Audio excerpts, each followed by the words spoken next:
Ajaran Bali selalu diklaim dari luar Bali, terutama dari India, oleh para kaum sampradaya dan kroni-kroninya, ya. Itu. Karena memang sejarah literasi yang beredar ya di akademik itu memang merujuk kepada India, India, India atau luar Bali.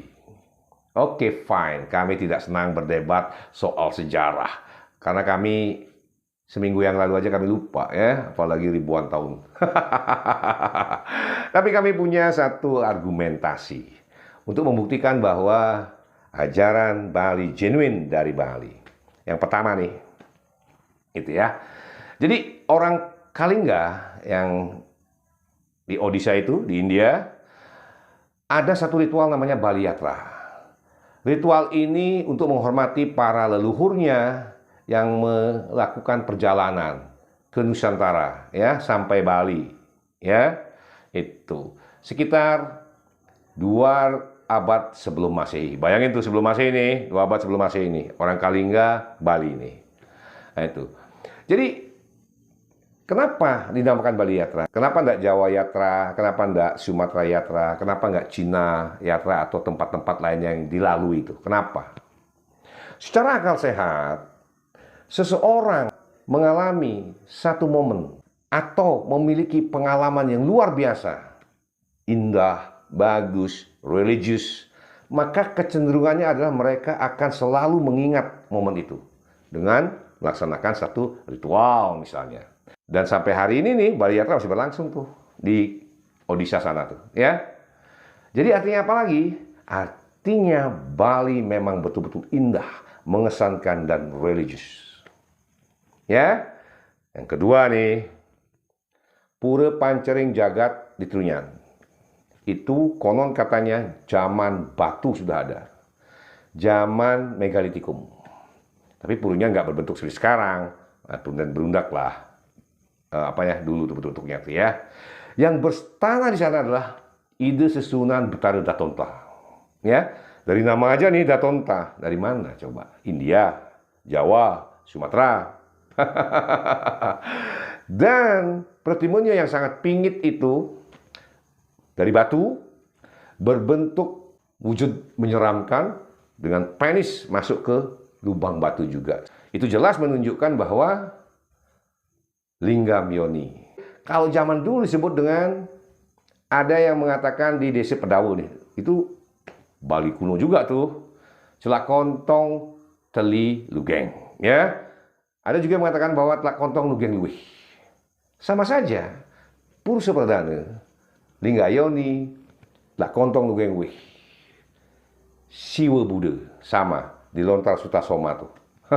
Di Jawa tuh, lama juga, ya. Nah itu. Ya. Jadi di Trunyan juga ada barong brutuk yang dari daun-daun pisang itu juga mensimbolkan Purusa Perdana, lanang istri. Lalu pertanyaannya sekarang, bagaimana dengan di Bali pemujaannya nih? Sama pertime dua semua di seluruh Pura Bali, lanang istri, Purusa Perdana. Jadi konsep pemujaan ajaran Bali dari zaman dulu adalah menuju sunyi melalui Purusa Perdana sampai hari ini. Nah sekarang ada pertanyaan lagi nih. Maharshi Agastya dari mana? Maharishi Markandeya dari mana? Empu Kuturan dari mana? Dangyang Dwijendra dari mana? Kan gitu ya. Dari luar Bali kan? Gitu ya. Bisa saja dari luar Bali. Bisa saja dari India. Tetapi beliau-beliau kesini tidak pernah merusak hakikat pemujaan daripada Purusa Perdana. Berbukti hari ini kita warisi. Bisa saja beliau menambah pengetahuan untuk menjelaskan dengan detail, dengan mantra, dan sebagainya. Ya.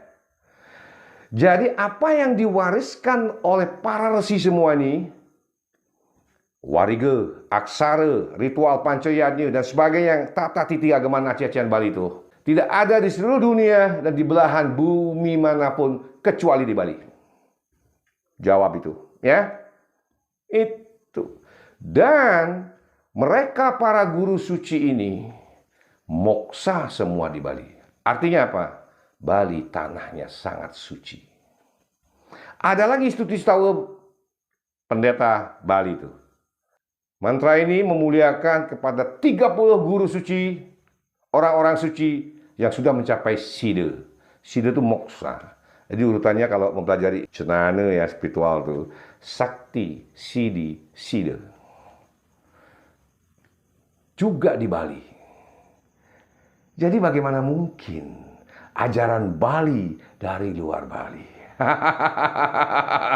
Kalau resinya mungkin dari luar Bali.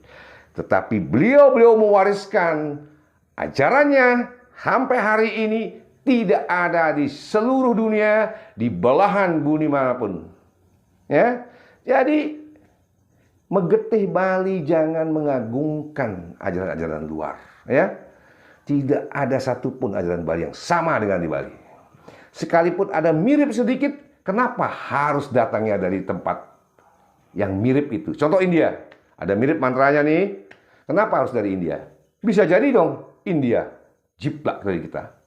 Ya, itu. Jadi ini debatable, makanya kami tidak tertarik dengan mengklaim dengan literasi sejarah yang beredar hari ini karena tidak sesuai dengan fakta.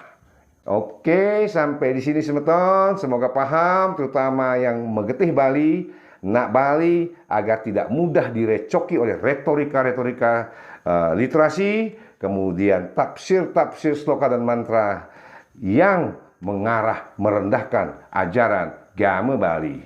Ciao.